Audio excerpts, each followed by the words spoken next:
Wow, time for an update on Ukraine. I haven't been following Ukraine too closely. I said on this channel I wanted to take a break from that because, following the war is going, has been going nowhere, and I thought it was pointless to talk about the day-to-day back and forths. And there's better places, people who are more plugged into it than me, who can deliver that to you. But there was something so stupid and at the same time so insidious going on that I have to talk about Ukraine. So what first got my attention was I noticed finally that apparently Gonzalo Lira has been kidnapped once again by the SBU, also known as the Ukrainian KGB.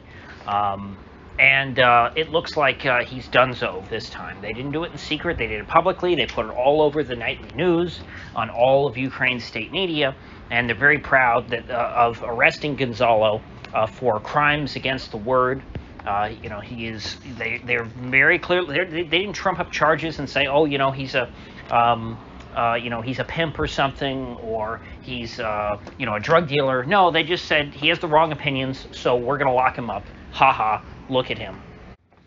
And so even the Russian government now is coming out specifically to condemn this and call for his release. And now that the Russians are saying that they want Gonzalo released, I'm sure Ukraine will kill him just to spite Putin, because killing an aging Chilean dating coach, that really is going to own Putin.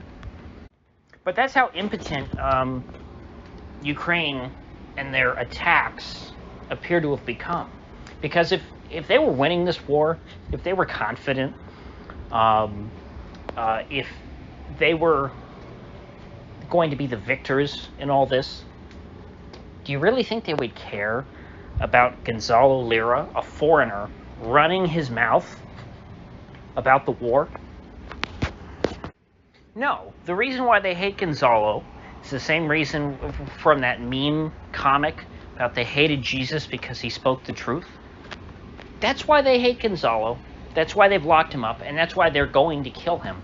And honestly, I don't know what kept him in that country. I know that his wife and children fled last year. At least I'm pretty sure that's what I had heard. I don't know why he didn't go with them, because even though I don't think legally any men were allowed to leave Ukraine, even a foreigner like him, I think he was pretty much stuck there. He would have had to escape. The Russians would have helped him get out. I'm sure he could have talked to people about trying to escape, and they could have smuggled him out somehow, at least tried. So I don't know why he was intent on staying there. Maybe he had a death wish. I don't know. But either way, I'm not going to say that he had it coming. I'm not going to say that he deserves anything that happens to him. There are lots of people who appear to have been disappeared by the regime in Kiev. There is a culture of fear, which I will get to in the next story, also on this topic of Ukraine that I'm going to talk about today. Ukraine is at the very least just as bad as Putin's Russia. Everything that I've been told for the last 15 years about how bad Putin is and all the terrible things that he does, we've seen Zelensky do to the nth degree, because it's all happened so quickly over the past year and a half. He's made it the Ukrainian government is doing all these terrible things at a much higher volume. They're doing every single thing that they've ever accused Putin of, but constantly, every day, there's a new one. In Ukraine, at this point, they are far, far less free than Putin's Russia. Nobody's, I don't think, accusing Putin of shutting down all independent media and taking over, all the political parties, banning any party that is not a part of the government. Ukraine is effectively a single-party state. They might nominally have a couple of parties left, but they banned all of the opposition parties. So they banned the Orthodox Church. Okay, so Ukraine, they don't have freedom of religion. They don't have democracy. They don't have freedom of speech because it's all state media. All the media was seized. People who disagree with the supposed facts espoused by state media, like Gonzalo Lira, are guilty of crimes and face up to 8 years in prison. And yet, we have bullshit artists in the United States, in the U.S. Congress, who still want to send money to Ukraine.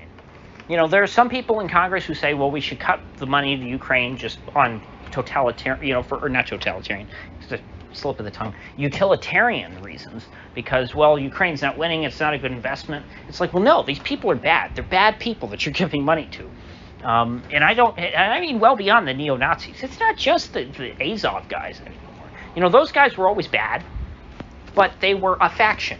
They weren't the whole government. The whole government is really bad, beyond the Nazis. I mean, obviously Zelensky, as the media loves to tell us, he's a big Jew, even though he's not actually religious. I'm pretty sure he's an atheist, but they say, well, you know, a couple hundred years ago, you know, his great-great-grandfather was circumcised and had a bar mitzvah, and so Zelensky's Jewish. Anyway, him, his backers, the SBU, everyone in charge, everyone at the top, bottom, middle, every aspect of the regime in Kiev is awful. So that brings me to the next story. A story of disinformation and misinformation, as the media loves to call it. Yesterday, last night, whatever time it was over there, Ukraine in Kiev, you know, they had a Patriot missile battery. They've got lots of these. They were firing off Patriot missiles at the Ruskies. And someone was taking a video of all the missiles being launched. Then the Ruskies fired back.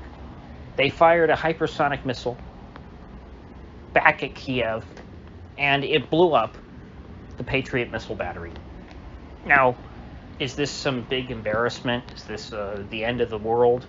Media, the British tabloids, which tend to be more honest, I think, than a lot of Western media, as long as, you know, they're talking about foreign affairs. They're probably terrible, I'm sure, on British domestic affairs. But the British press, in general, has been, I think, more pro-Zelensky than almost anywhere on Earth.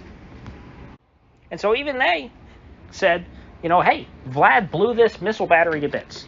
You know, you can say whatever's going on about the overall war, but in this particular case, the Ruskies appear to have the upper hand in just this, you know, 30-second clip.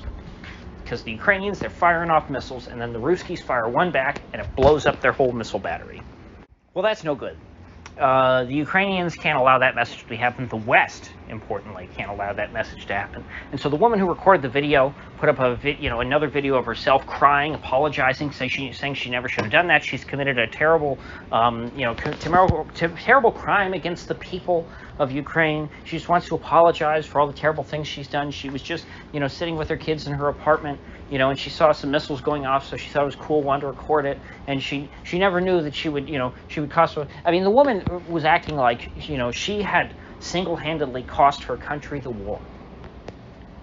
That's how propagandized these people are. That's how intimidated these people are. They know, oh my gosh, if I show anything that doesn't line up with the narrative, if I post anything on social media that it all undermines government propaganda, I'm in big trouble. And so that's not a healthy society. That's not just a society under stress from, you know, outside attack. That is a fundamentally broken, totalitarian, and unworthy society. It is unworthy of our support. Moral, financial, militarily.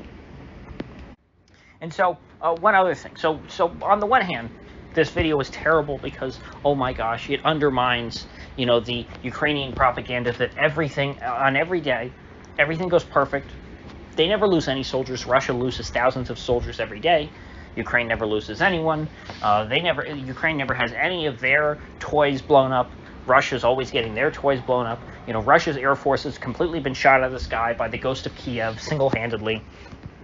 Yeah, I mean, the ghost of Kiev perfectly encapsulates, you know, Ukrainian propaganda. It's all blue skies for the Ukrainian side, and the Ruskies are just going to hell. They're getting slaughtered left and right.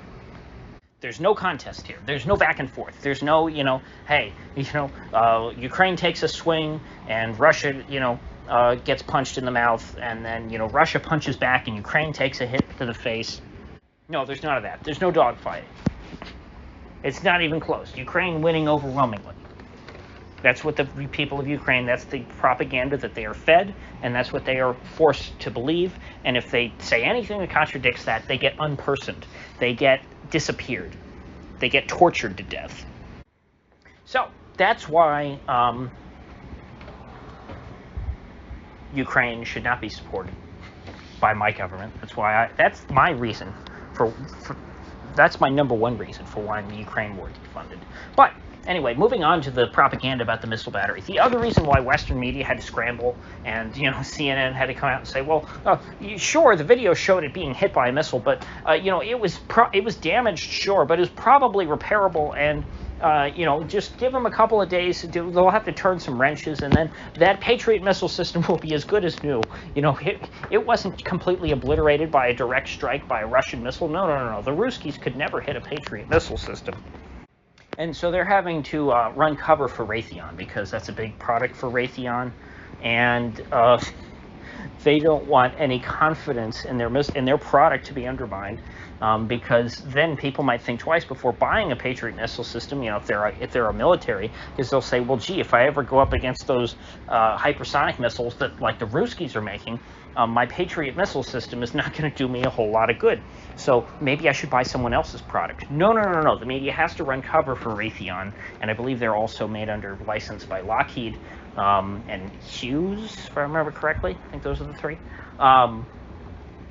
The Patriot missile system's perfect. It never messes up, and it's the best weapon system money could buy. That's the propaganda that we as Americans are supposed to believe. It's funny how the propaganda is different. Over in Ukraine, the propaganda is the government's perfect.